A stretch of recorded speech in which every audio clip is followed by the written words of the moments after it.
Bonjour, j'espère que vous allez bien. Aujourd'hui, je vais faire une réponse à une question qui m'a été posée en commentaire dans une vidéo YouTube où je parlais du bas astral et où cette personne me demande mon avis sur les archontes, la nouvelle terre, l'illusion de l'incarnation, etc., etc. Alors, dans un premier temps, j'aurais envie de dire que c'est pas tant d'avoir une réponse à donner, c'est déjà, je veux vraiment que vous sachiez que j'ai pas d'avis sur la question. Je trouve ça ni bien ni mal de croire qu'il existe l'inverse de tout ce qui est dit en spiritualité, c'est-à-dire que s'il existe des archanges, alors il existe des archontes, que s'il existe des anges, il existe des anges déchus, que s'il existe la lumière, il existe l'ombre, que s'il y a un ciel, il y a un enfer. J'ai pas d'avis sur cette question-là, dans le sens où je suis intimement convaincue et intimement persuadée. Mais c'est ma vérité, ça ne regarde que moi, finalement. Je vous la partage parce que j'aime partager. Je vous la partage pas pour que vous ayez le même avis que moi. C'est très très important de comprendre ça. C'est que ce que je vous transmets, c'est pas pour vous faire changer d'avis et c'est pas pour jouer les gourous et vous convertir à ma croyance. Je partage parce que j'aime partager, parce que je trouve que ce que je reçois en tant que médium est vraiment passionnant et amène tellement de questions que à certains moments, ça peut être vraiment intéressant et évolutif. On avance tous ensemble aujourd'hui. Il y a des choses que je crois qui sont à l'inverse de ce que je croyais il y a 10 ans. Donc, c'est vraiment important de se laisser cette marge de manœuvre et de ne pas prendre ce que je vous dis pour argent comptant ou pour une vérité absolue. C'est simplement un partage entre nous. Et ça, c'est important de le rappeler. Ce qui est le plus important, c'est comment est-ce que ça vibre à l'intérieur de vous. Et si ce que je vous dis ne vibre pas, c'est ok en fait. C'est vraiment ok. Du coup, je sais plus ce que je vous disais. Je pense qu'on se crée notre enfer et notre paradis. Je pense que l'on se crée des entités positives et des entités négatives. Je pense qu'on se crée un bas astral et un ciel. Ça ne veut pas dire que ça n'existe pas. En fait, comme on se le crée, ça existe. Nous avons un pouvoir créateur dans notre pensée, dans notre énergie et dans notre vie qui est bien au-delà de ce que l'on peut imaginer et de ce que l'on peut même espérer imaginer. J'ai vu des gens se créer des maladies et les décréer aussi vite qu'ils les ont créées. J'ai vu des gens se libérer eux-mêmes d'entités qu'ils avaient eux-mêmes appelées. J'ai vu des vies d'enfer se transformer en vies de paradis et j'ai vu des vies de paradis se transformer en vies d'enfer. Avec des croyances, avec des émotions, avec une telle puissance de foi, dans un sens comme dans l'autre, que c'en est époustouflant de voir à quel point nous sommes puissants dans cette façon de créer. Alors, si nous sommes à ce point puissants, je ne peux pas vous dire qu'il n'existe pas des archontes. Puisque si quelqu'un y a pensé, quelqu'un les a créés. Et si quelqu'un les a créés, dans l'énergie, il se passe quelque chose. Et si plusieurs personnes adhèrent à cette idée, dans l'énergie, il se passe encore plus quelque chose. Et c'est assez rigolo parce que je suis en train de regarder en ce moment une série qui s'appelle American Gods, et qui justement parle des anciens dieux et qui explique que les dieux n'existent que parce que les hommes les ont créés. Et qu'à partir du moment où ils arrêtent de les prier, ils disparaissent.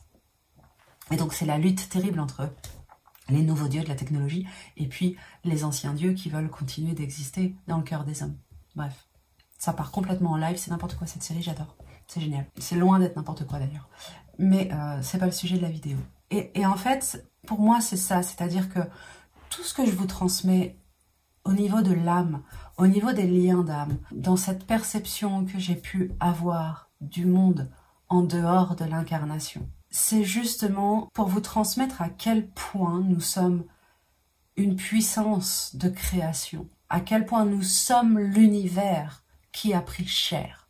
Qui a pris cher, pas qui a pris cher, qui s'est fait mal, mais qui s'est fait chair, qui a pris corps, qui a pris matière, structure, forme. Mais ça reste l'univers à l'intérieur. Alors on pourrait se dire, l'incarnation est une supercherie. Oui, on peut se dire ça, mais là ça va commencer à devenir compliqué, dans le sens où finalement, oui, l'incarnation n'existe pas. L'incarnation n'existe pas, je n'existe pas. Je, Bérangère corps de chair, n'existe pas. Mais j'existe en fait. J'existe dans la puissance de création de mon esprit. J'existe dans ma divinité qui se croit incarnée et qui crée sa réalité. Et si on commence à se dire ça et à se dire que alors rien de tout cela existe, oui, et en même temps tout cela existe. Donc cette recherche-là de vérité, je crois, vraiment c'est mon avis, mais je pense pas qu'elle soit utile. Parce que qu'est-ce qui se passe tous les matins quand on se lève? Qu'est-ce qui se déroule dans notre esprit, dans notre cœur, dans notre corps, dans nos sensations, dans notre vie en fait? Quand le matin on se lève, le soir et jusqu'au soir, au moment où on se couche et où on perd connaissance pour aller dans un autre monde et vivre autre chose. Et revenir ensuite dans ce même corps avec cette même continuité. Alors le jeu est bien fait, vous allez me dire, oui, il est très bien fait. En effet, nous pourrions nous imaginer comme étant des dormeurs qui rêvent et qui ont même cette capacité de faire rêver leurs rêves. On se dit, c'est à l'infini, un kaléidoscope monstrueux, c'est génial. Mais qu'est-ce que ça apporte en vérité? Sinon, un peu de recul sur le c'est grave, c'est pas grave, un peu de recul sur les impulsions émotionnelles qui sont parfois très envahissantes. Au-delà de ça, en termes de construction d'évolution de vie, c'est pas très intéressant. Parce que l'expérience, elle doit être vécue. Je vais vous emmener un peu plus loin. En tant qu'âme, s'il n'y a qu'une seule âme, qui a la capacité, évidemment, de se rêver dans plusieurs corps. Il n'y a pas de temps, il n'y a même pas d'espace, en fait, d'une certaine manière. Il y a une idée qui se vit elle-même et qui s'imagine elle-même pouvoir se vivre autrement, pouvoir s'expérimenter autrement, dans une infinité. Et une infinité, c'est infini. Dans une infinité de situations, de corps et d'énergie, que c'en est presque étourdissant pour l'esprit humain tel qu'il est. Donc, je suis l'idée originelle qui se croit incarnée en Bérangère Musard et qui a prédéfini une vie au sein de toutes les autres incarnations qui sont cette même idée qui se rêve elle-même. Il n'y a pas de séparation. Je ne fais que me rencontrer moi-même partout. Dans cette incarnation, je peux tout créer. Je peux donc créer mes croyances, créer les résultats de mes expériences, mais ce n'est pas moi, Bérangère Musard, qui les crée, c'est l'idée elle-même qui se crée et qui crée à travers ce qu'elle sait créer. Donc, on est à chaque fois sur des paliers comme ça, d'incarnation. Donc, au-delà de l'idée de la dualité que je voulais aborder au départ, au-delà de l'absurdité de la dualité, on n'est pas obligé d'être dans une dualité constamment. Sur Terre, on est sur cette dualité, mais au-delà, on n'est pas sur cette dualité. On est sur la totalité de ce qui peut exister. Si la totalité potentielle de ce qui peut exister est présente, existe, est potentiellement possible, j'allais dire, je peux me retrouver face à l'énergie d'un archange, l'énergie d'un archonte, l'énergie d'une larve, la croyance que rien n'existe, la croyance que tout existe, la croyance d'un enfer, d'un paradis, d'une autre terre ailleurs, la croyance que nous ne sommes qu'une grande ferme et que nous allons être moissonnés, la croyance que nous avons été créés uniquement par une espèce extraterrestre, la croyance... Vous voyez ce que je veux dire? On peut aller très très loin, partout, sans frontières sur notre imagination. Or, notre imagination en tant qu'être incarné a une frontière. L'imagination divine n'en a pas de frontière, pas du tout.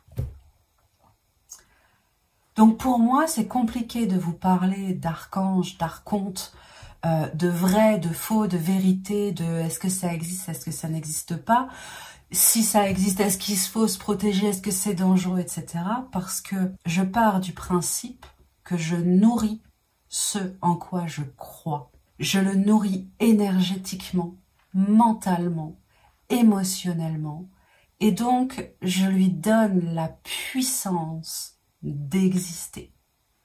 Ne serait-ce que pour moi. C'est-à-dire que je ne donne pas la puissance d'exister dans le monde, aux autres. Je lui donne la puissance d'exister pour moi-même. Parce que c'est ma croyance.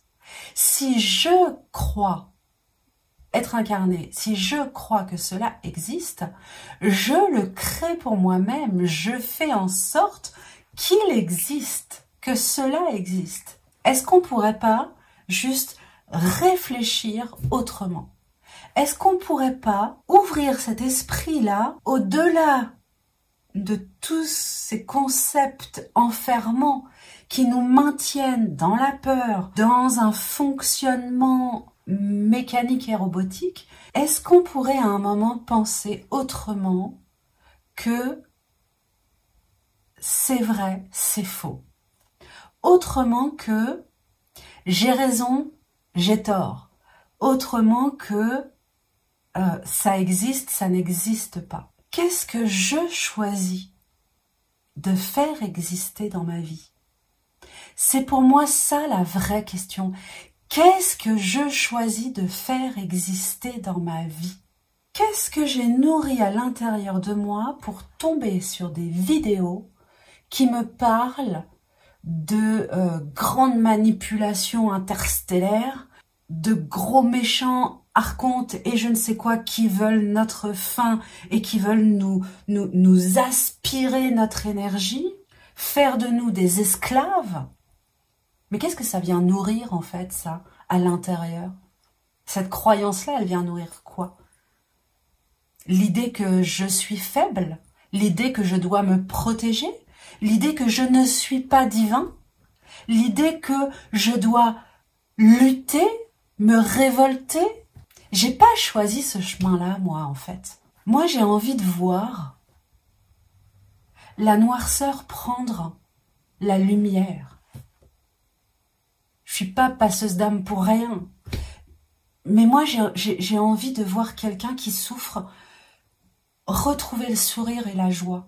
J'ai envie de voir une entité qui s'est perdue et qui cogne dans les murs pour faire du bruit à 3 heures du matin, trouver le chemin de la lumière et retrouver sa famille de l'autre côté. J'ai envie de croire que tout ce qui motive l'énergie, c'est de l'amour pur. L'amour pur veut pas dire qu'on peut pas dénaturer l'amour. L'amour peut être mal placé. Ça reste de l'amour. Et en plus de tout ça, j'ai choisi de croire que c'est pas parce que ça fait mal que c'est mal. C'est pas parce que c'est noir que c'est mal. Alors quand on me parle de fausse lumière, j'ai envie de dire ça a même pas de sens en fait. C'est quoi la fausse lumière? J'essaye de voir dans le monde dans lequel on vit, qu'est-ce qui est une fausse lumière? Alors on va pouvoir nous dire, par exemple pour un insecte, l'ampoule c'est un faux soleil sur lequel il va se brûler les ailes. Ok. Alors partons de ce principe-là et que ce que certains médiums peuvent penser être de la lumière ne serait qu'un lampadaire pour l'attirer et ensuite quoi d'ailleurs? La vraie question c'est quoi derrière ça? L'utiliser pour créer une armée de méchants, faire de ce monde un monde manipulé et qui nous pomperait notre énergie, Je crois qu'on oublie beaucoup de choses derrière tout ça. Admettons, ça existe. Ok? Je dis pas que ça n'existe pas d'ailleurs. Hein. J'ai touché suffisamment de noirceur pour savoir que la noirceur existe. Mais admettons que les mots qu'on met dessus existent pour de vrai. Vous croyez pas que derrière tout ça, au bout du chemin, au bout du compte, c'est vachement bien? Je m'explique. Admettons, vous êtes trompé par la fausse lumière, les archontes, les faux anges, les faux prophètes, les démons masqués, sous couvert de lumière, qui vous, en fait, cherchent à vous manipuler. Derrière tout ça, en fait, qu'est-ce que ça va vous apporter? J'essaye de voir, j'essaye de vous amener à comprendre quelque chose d'important, c'est que dans un premier temps, vous ne le savez pas. Vous êtes donc parfaitement convaincu que ce que vous faites est juste, est bon, est bien. D'accord? Vous vous doutez bien que ça ne va pas durer très longtemps. À un moment, vous allez vous sentir mal. À un moment, votre vie va se transformer de façon pas forcément positive. Ou alors, vous ne vous en rendez pas compte et votre vie est parfaite. Vous vous sentez bien, vous êtes heureux. Alors c'est quoi le problème? Vous vous sentez bien, vous êtes heureux, vous vivez au milieu des archontes et de la fausse lumière et des démons manipulateurs, mais vous êtes heureux. Je vois pas où est le problème en fait. Vous êtes heureux. Si par malchance vous n'êtes pas heureux, vous allez commencer à réfléchir, à vouloir sortir de tout ça. Et donc, vous allez évoluer, vous allez déployer votre lumière, développer vos capacités. Vous allez donc déployer vos ailes pour devenir la meilleure version de vous-même parce que vous vous êtes rendu compte que vous vous êtes fourvoyé. C'est génial, c'est évolutif.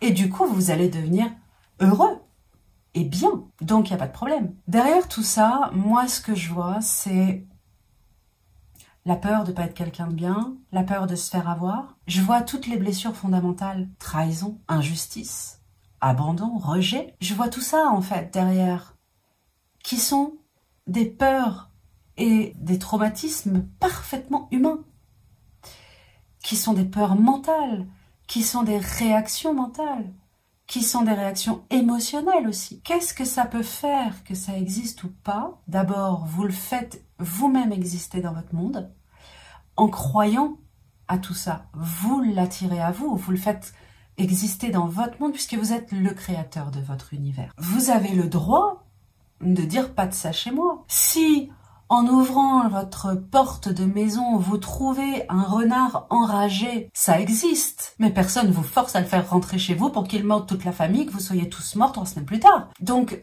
il y a un moment, vous faites vos choix, en fait. Vous ne le faites pas rentrer chez vous. Et si ce renard enragé reste devant votre porte et vous empêche d'accéder à votre voiture pour pouvoir vivre votre vie, vous allez appeler une association qui va venir s'occuper de cet animal. Eh bien, c'est la même chose avec les entités négatives.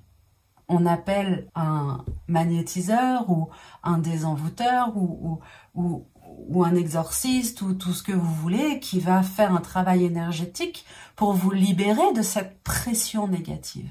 Mais à la base, vous vous l'êtes créée, elle existait pour vous. Vous pouvez me dire, oui, mais parfois on se retrouve dans des situations, on n'y croyait pas, on n'a rien demandé et pourtant on y est confronté. Oui, et à cela, il y a toujours une raison qui est une raison évolutive derrière. C'est vraiment un sujet qui est très vaste parce qu'en fait, lorsque l'on parle d'énergie négative, il faudrait reprendre les choses et les dérouler au fur et à mesure, voyez ? Et parce qu'on les déroule au fur et à mesure, on comprend mieux toutes les ramifications. Là, sur une vidéo, même une vidéo de 30 minutes, c'est pas suffisant en fait. Je ne dis pas qu'il faut entrer dans un monde de bisounours et croire que tout le monde il est beau, tout le monde il est gentil, devenir complètement perché et passer à côté de la réalité de la vie, ça n'aurait pas de sens.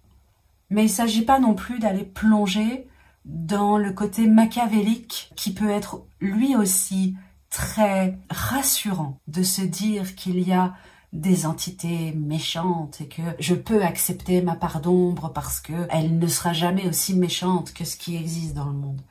Je crois simplement qu'il y a un moment où il faut se poser une question simple, c'est qu'est-ce que je veux faire exister dans ma vie et qu'est-ce qui me rend heureux? Est-ce que ça vous rend heureux de vous dire que à n'importe quel moment, vous pouvez vous faire happer par une entité négative et qu'à n'importe quel moment, vous pouvez sombrer dans le bas astral? Je crois pas, en fait. Alors, oui, les énergies basses, on y va. On y va quand on est trop fatigué, on y va quand on a des émotions négatives, quand on vit des choses difficiles et qu'émotionnellement, on n'arrive pas à trouver la lumière au milieu de certains événements. Mais finalement, on y va tout seul. On y va tout seul et quand on revient, on est sale. On est sale avec, voilà, peut-être des entités qui viennent se nourrir sur nous, peut-être des larves qui sont là parce qu'elles prennent de l'énergie sur nous. Mais c'est comme quand on va travailler dehors et qu'il y a de la boue parce qu'il pleut et qu'on revient, on est crado, ben à un moment, on prend une douche en fait. Quand on vous parle de protection, c'est ça, c'est qu'est-ce que vous mettez en place comme routine de nettoyage énergétique. Énergétiquement, quand est-ce que vous vous lavez? Tous les matins, vous vous levez, vous passez sous la douche. Pour sentir bon, pour être propre. Énergétiquement, vous le faites pas.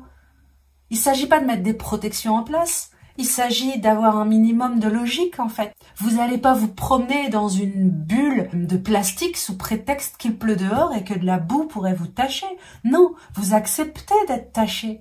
Vous acceptez d'avoir de la boue sur vos chaussures et le soir à la maison en rentrant, là, vous nettoyez vos chaussures, vous changez vos vêtements, vous prenez une douche si vraiment vous vous sentez pas propre. Pourquoi vous faites pas la même chose énergétiquement au lieu d'aller chercher un moyen de vous mettre en lutte et de mettre la responsabilité de ce qui vous arrive à l'extérieur sur des entités qui ont été créées par vous-même. C'est juste fou en fait. Poussez vos réflexions, je ne peux que vous inviter à ça, mais poussez vos réflexions et vos ressentis au bout des choses. Oui, ça existe parce qu'on l'a créé, et même si on ne l'a pas créé et que ça existe, c'est pas grave en fait. Personnellement, je trouve ça génial de voir qu'il existe des gens qui pensent que nous sommes dans un monde de fausses lumières. Je trouve ça fascinant quand on me dit que je transmets les messages de la fausse lumière, que je suis le diable incarné, que je fais le mal à travers, je distille le mal à travers mes enseignements et que finalement je suis une sorcière à brûler au bûcher. Brûle, sorcière! Mais c'est fascinant en fait. Parce que je me dis, waouh, peut-être. C'est peut-être vrai. Peut-être que je suis complètement dans mon monde à croire que ce que je dis et ce que je fais est bon pour les gens. Peut-être que je m'illusionne moi-même d'être pleine d'amour pour chaque être humain sur cette planète et que j'aimerais que chacun trouve sa voie, sa lumière et son bonheur et que en ayant cette croyance-là, je fais le mal autour de moi. Mais c'est possible en fait. Mais j'ai envie de croire en quoi? J'ai envie de croire que c'est vrai, me remettre en question et finalement ne plus rien partager avec vous, ou j'ai envie de croire que cet amour que je ressens pour vous, il est réel, il est sincère, il est vrai, parce que moi je le ressens vrai, et de continuer de partager avec vous. Rien ne me prouve que je suis lumineuse, je ne me vois pas. Rien ne me prouve que je suis dark non plus. J'ai aucune idée si ce que je dis est vrai ou faux. Et vous n'avez aucune idée non plus de savoir si c'est vrai ou faux. Mais comment ça résonne à l'intérieur? Comment ça vibre dans le cœur? Et si ce que je dis ne vibre pas dans votre cœur? Je l'entends et je le comprends et c'est ok. Allez vers ceux qui font vibrer votre cœur. Personne ne vous oblige à me regarder ou à me croire. Mais si ça vibre fort comme dans le mien dans votre cœur, ça va être évolutif pour vous.